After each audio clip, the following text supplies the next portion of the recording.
जो महिलाएं खरमास के दौरान प्रतिदिन अपने पूजा मंदिर में एक लोटा जल भरकर रखती हैं, तो वह मेरी यह बात कान खोलकर सुन ले, कहीं आपकी यह एक गलती आने वाले इस नए साल में आपके घर परिवार के ऊपर संकट और परेशानियां खड़ी न कर दे। श्री शिवाय नमस्तुभ्यं। महाराज भक्तों, आप सभी जानते हैं कि खरमास की शुरुआत 16 दिसंबर से हो चुकी है, जो कि 15 जनवरी को समाप्त होगा। और भक्तों, जैसे ही खरमास की शुरुआत होती है तो लोगों के मन में ये भ्रम उत्पन्न होने लगते हैं कि क्या गुरुजी खरमास के दौरान पूजा पाठ और अन्य शुभ कार्य किए जा सकते हैं या नहीं। क्योंकि भक्तों, आप सभी ने भी कई लोगों के पूजा मंदिर में एक लोटा जल भरा हुआ अवश्य देखा होगा।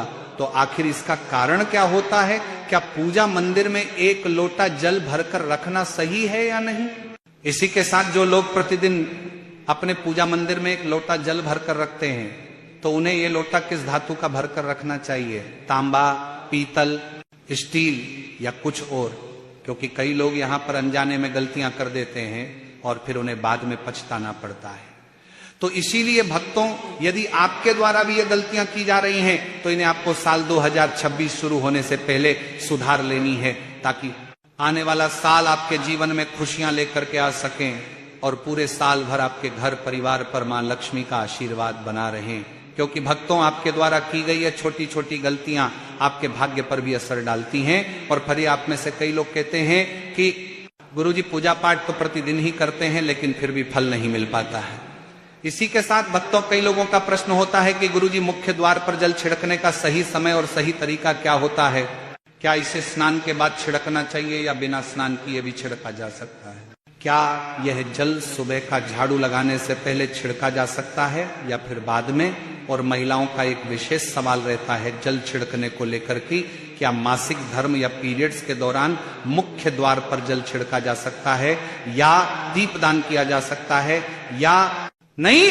और जब मुख्य द्वार पर जल छिड़का जाए तो इसे अंदर की तरफ से छिड़का जाए या फिर बाहर की तरफ से? साथ ही किराए के कमरे में रहने वाले लोगों का अधिकांश प्रश्न रहता है कि मुख्य द्वार पर दीपदान और जल छिड़कने की सही विधि क्या होती है। इसी के साथ भक्तों, पूजा मंदिर में जो रोजाना ही दीपक जलाया जाता है, यह किस धातु का होना चाहिए? तांबे का, लोहे का, पीतल का, कांसे का, स्टील का या मिट्टी का? क्योंकि कई बार घर में परेशानियों का एक कारण घर के पूजा मंदिर में रखा दीपक ही होता है।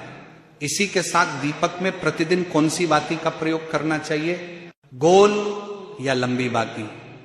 अब भक्तों, कई लोग इन बातों को छोटी समझकर नजरअंदाज कर देते हैं, जिससे कि फिर बाद में उन्हें शनि दोष, काल सर्प दोष, पितृदोष और गरीबी जैसी समस्याओं का सामना करना पड़ता है।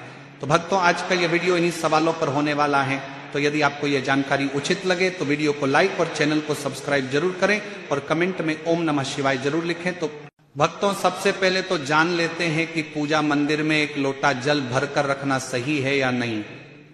तो भक्तों, सबसे पहले तो ये जो जल है ये अमृत के समान माना जाता है और पूजा मंदिर में इसका बहुत अधिक महत्व होता है, क्योंकि मंदिर में एक लोटा जल रखना उतना ही आवश्यक है जितना कि हमारे शरीर के लिए भोजन की आवश्यकता होती है। तो जब भी आप पूजन करें तो अपने पूजा मंदिर में तांबे या पीतल के पात्र में एक लोटा जल भरकर जरूर रखना चाहिए, क्योंकि यह जल सागर की तरह होता है जो हमारे जीवन के दुखों को समाप्त करता है। यदि कोई व्यक्ति प्रतिदिन भगवानों को भोग अर्पित नहीं कर सकता है तो उन्हें मात्र अपने पूजा मंदिर में एक लोटा जल भरकर जरूर ही रखना चाहिए, ताकि भगवान इसे ग्रहण करे। और ये जल रूपी प्रसाद आप अगले दिन सुबह के समय में प्रसाद के रूप में ग्रहण कर सकते हैं। लेकिन याद रखें, कभी भी मंदिर में रखा जल तुलसी में अर्पित नहीं करना चाहिए, क्योंकि यह जल सभी देवी देवता ग्रहण करते हैं। अगर आपके पूजा मंदिर में मात्र लड्डू गोपाल जी या राधा कृष्ण जी है और आप एक लोटा जल मात्र उनके लिए रखते हैं, तो आप ये जल अगले दिन तुलसी में चढ़ा सकते हैं। इसी के साथ इस जल का प्रयोग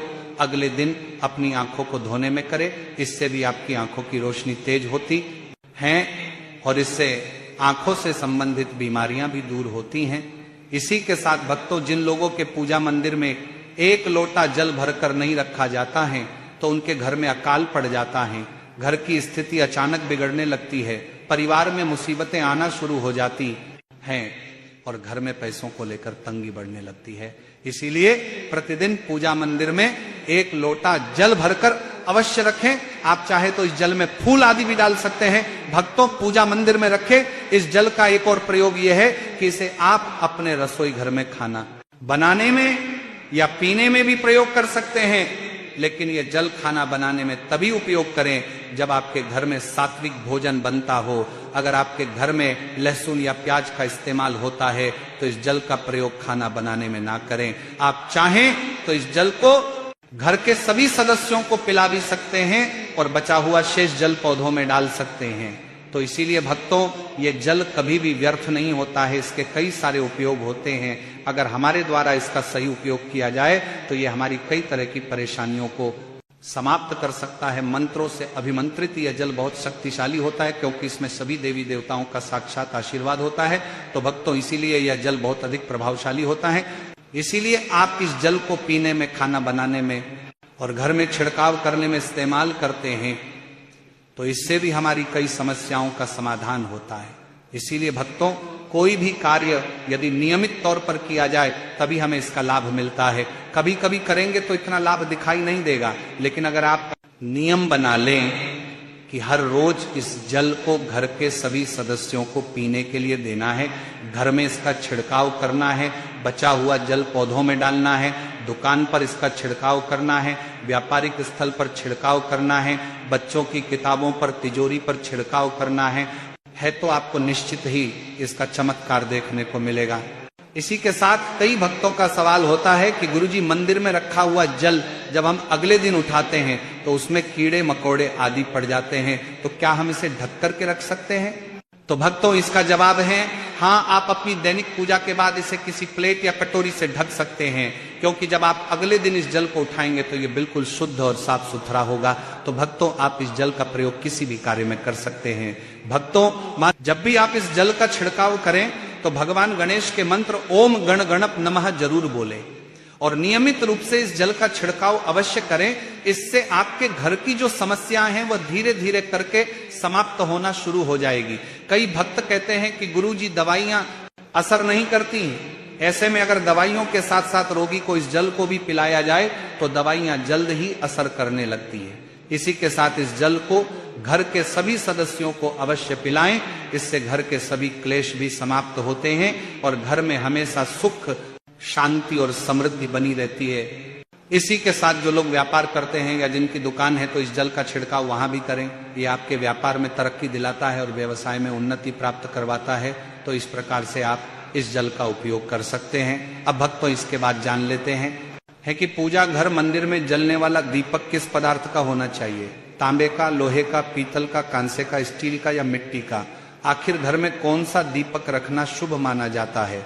क्योंकि अगर गलती से भी घर में गलत पदार्थ का दीपक रखा जाता है तो पूरा घर अस्त व्यस्त हो जाता है और घर में कंगाली और बर्बादी आने लगती है। देखिए भक्तों, सबसे पहले तो स्टील के दीपक में पूजा करने से घर में शनि को नाराज किया जाता है, या लोहे के दीपक से पूजा करने से घर में गरीबी आती है।